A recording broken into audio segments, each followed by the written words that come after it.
Impuguke zituburira ko miliyoni z'abantu bugarijwe kubera icyorezo cya SIDA cyiyongera hamwe na virusi itera iyo ndwara. Turaganira n'umuyobozi nshingwabikorwa w'ishami rya ONU ryita ku ndwara ya SIDA byiyongera ku nzitizi n'amahirwe ariho mu rugamba rwo kurwanya indwara ya SIDA. Ubwoko bwa virusi ya corona yihinduranyije buzwi nka Omicron BA5 burimo gutuma icyorezo cya COVID-19 cyiyongera mu bihugu bimwe na bimwe. Ikindi, mu bitaro bya leta i Cape Town muri Afurika y'Epfo hatangiye gukoreshwa uburyo bushya bwo kubaga hifashishijwe za Lobo kabuhariwe. Izo nkuru hamwe n'izindi ni muri kiganiro Bungabunga Ubuzima mu gitegurirwa n'Ijwi ry'Amerika.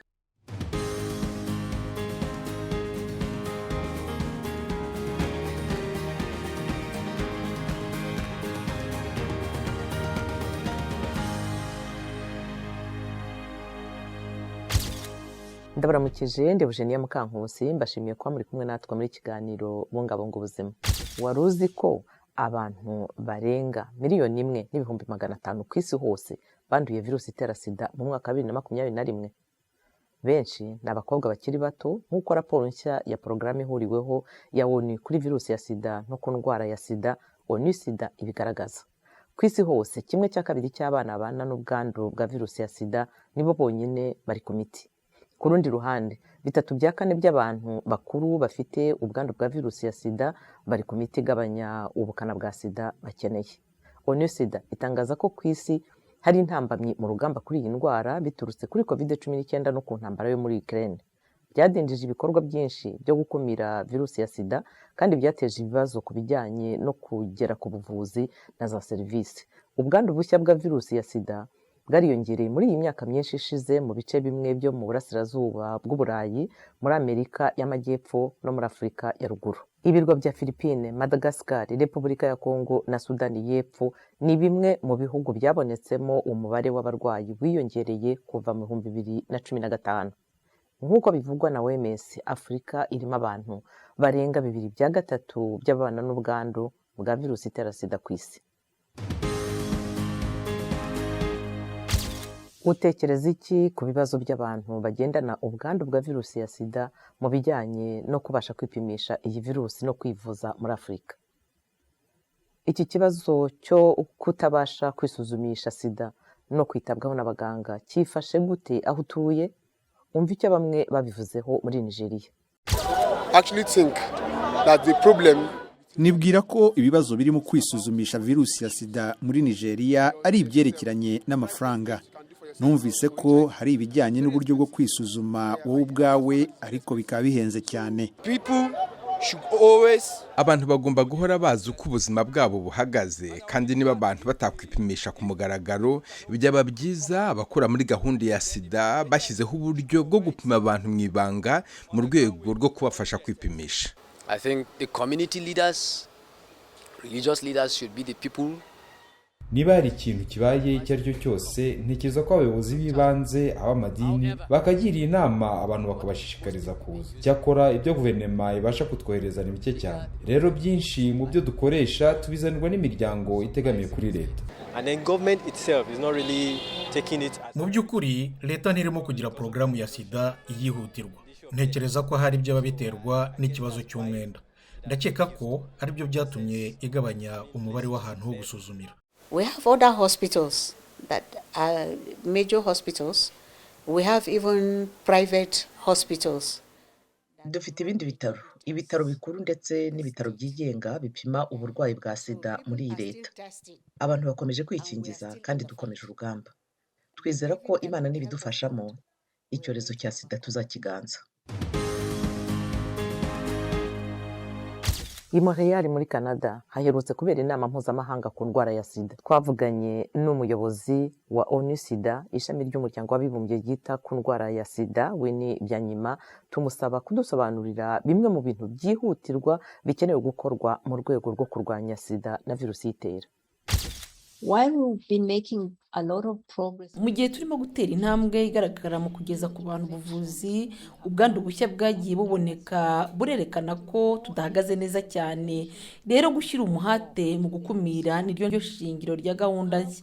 dufite ikoranabuhanga rigezweho ryizewe nk'imiti igabanya ubukana imara igihe kirekire kurushaho, inshinge zigabanya ubukana nazo zimara igihe kirekire, byose ni ibisubizo bitanga icyizere. Hari n'undi muti ugabanya ubukana uterwa mu rushinge umara igihe kirekire ukiri mu igeragezwa, ndetse vuba aha uraba wageze ku isoko, ariko ibi byose bigomba kuboneka ku giciro gito. Rero turakora ibishoboka byose kugira ngo inganda zigeze iryo koranabuhanga ku barikeneye ku kiguzi kiboneye.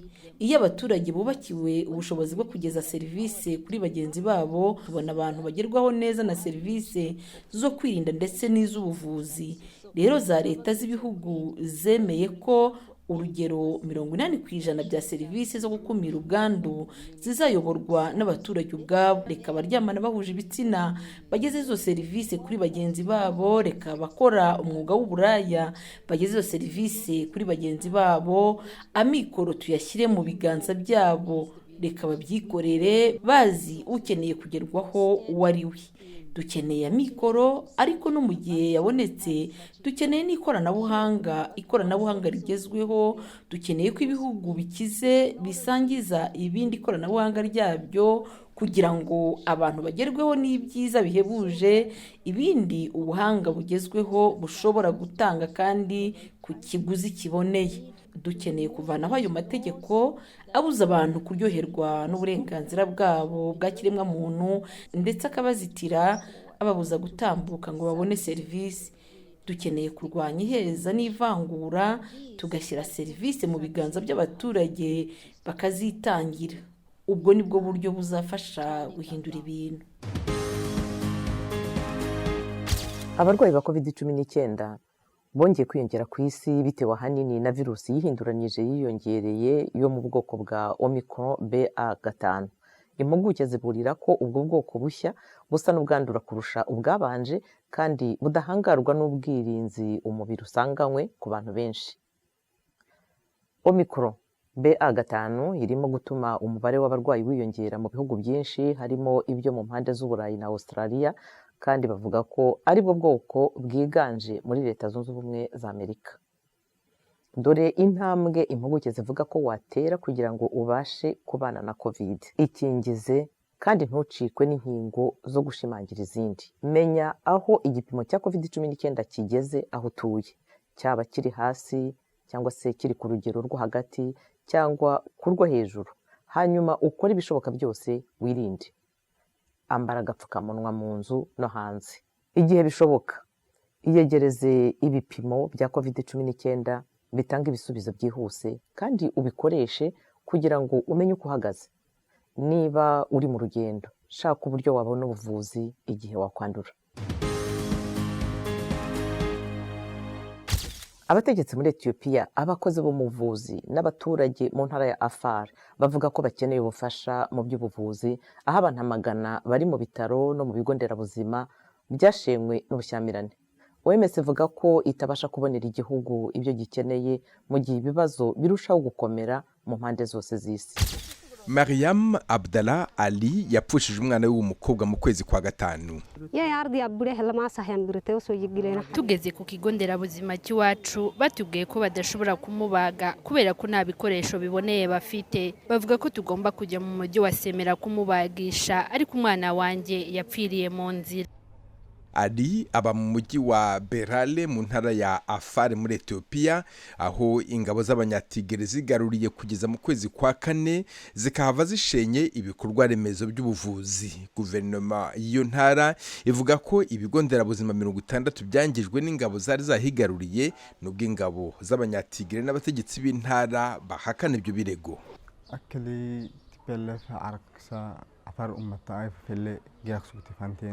Iki kigo nderabuzima cyari mu byari bifite ibikoresho by'ubuvuzi.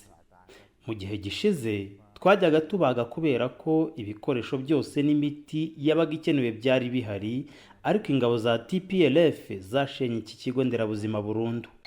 Umutwe uharanira ubwigenge bw'intara ya Tigre ntiwasubije ubusabe bw'ijwi ry'Amerika bwo kugira icyo uvuga ku byangijwe muri iyi ntara.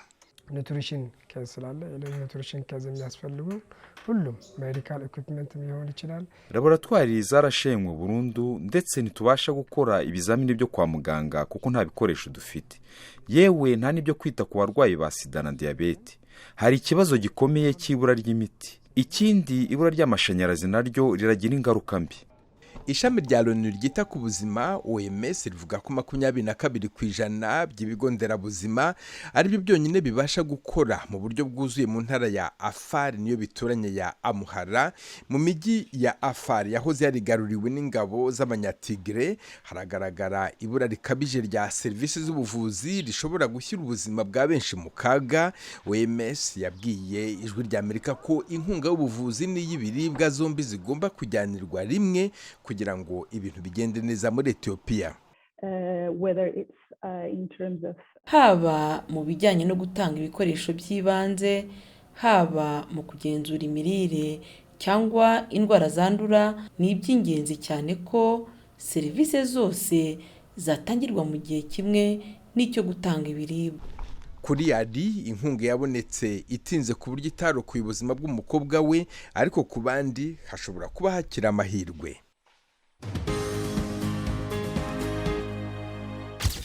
Itsinda ry'abaganga bayobowe na Dr. Tim Forgan rirakoresha Lobo da Vinci mu kubaga ibibyimba abagore barwariye mu bitaro Tijerberigemu mu mujyi wa Cape Town ni muri Afurika y'Epfo. Iyo Lobo kabuhariwe ifite amaboko 4 niyo imaze kugera kure muri Lobo zifashishwa mu kubaga muri Afurika. Iyi ni Lobo yiswe Da Vinci XI irimo gufasha itsinda ry'abaganga babaga ku bitaro bya leta bya Tigerberg muri Cape Town mu kubaga umurwayi ufite ikibyimba ku rura runini gishobora gutera kanseri, hamwe n'amaboko 4 yayo akoreshwa mu gihe gikwiye biciye mu buryo bw'ikoranabuhanga rigaragarira mu byerekezo by'impande 3 3 dimensions. Niyo Lobo ikoreshwa mu buvuzi bwo kubaga iteye imbere kurusha izindi muri Afurika. Da Vinci XI ni imwe muri Lobo ebyiri z'ubu bwoko zikoreshwa kuri uyu mugabane.